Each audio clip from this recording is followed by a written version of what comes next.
Өлкө башчысы парламентте сүйлөгөн сөзүндө шайлоо эрежелеринин алдын ала белгилүү жана туруктуу болуусуна жетишүү максатында эрежелер шайлоого 1 жыл калганда бекемделсин, андан кийин өзгөртүүлөр киргизилбесин деген убада аткарылганын айтты. Мамлекет башчы саясий жарышка укуктук жактан сапаттуу даярдык көрүлүп, тиешелүү мыйзамдар кабыл алынып күчүнө киргенин билдирди. Ал мыйзамдардын негизгиси босого пайыз тууралуу болчу.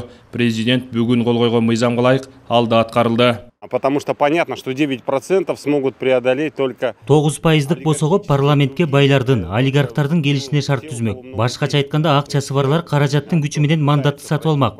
Ал эми элдин чыныгы колдоосуна ээ болгондор парламентке келе алмак эмес. 9%дык босого элдин көйгөйүн жакшы билген адистердин парламентке келе турган жолун бууп койгон. Бул жагынан алганда президент мыйзамды колдоого алып туура кылды. Президент шайлоо адилеттигин добуш берүү жана аларды эсептөө учурунда гана эмес, шайлоонун бардык баскычтарында камсыз кылуу максаты коюлганын белгиледи.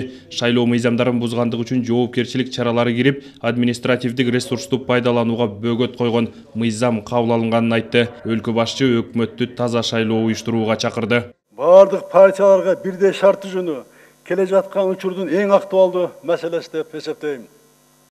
Бардык партияларга карата бирдей шарттар түзүлөт. Ел арасында тигил же бул партия президенттин колдоосун алыптыр. Ошол партияга баланча мандат алып берет экен деген сөздөрдү угуп жатам.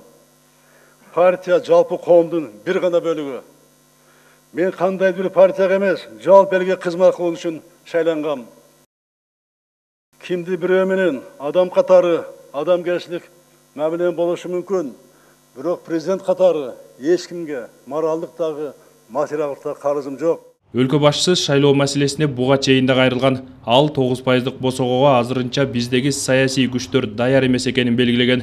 Адистер президенттин адилет шайлоону уюштуруунун башында болуп жатканы алдыдагы саясий өнөктүктүн адилет өтүшүнө өбөлгө болот дешет. Бир дагы партияга мен жан тартпайм деген үчүн президент болуп тургандан бери бир деле партияга мүчө болуп тур, анан эмне болуптур деген уга элекпиз. Президент мен андага жан тартпайм деп өзүнүн элдин алдында, парламенттин алдында сөзүн айтып атат.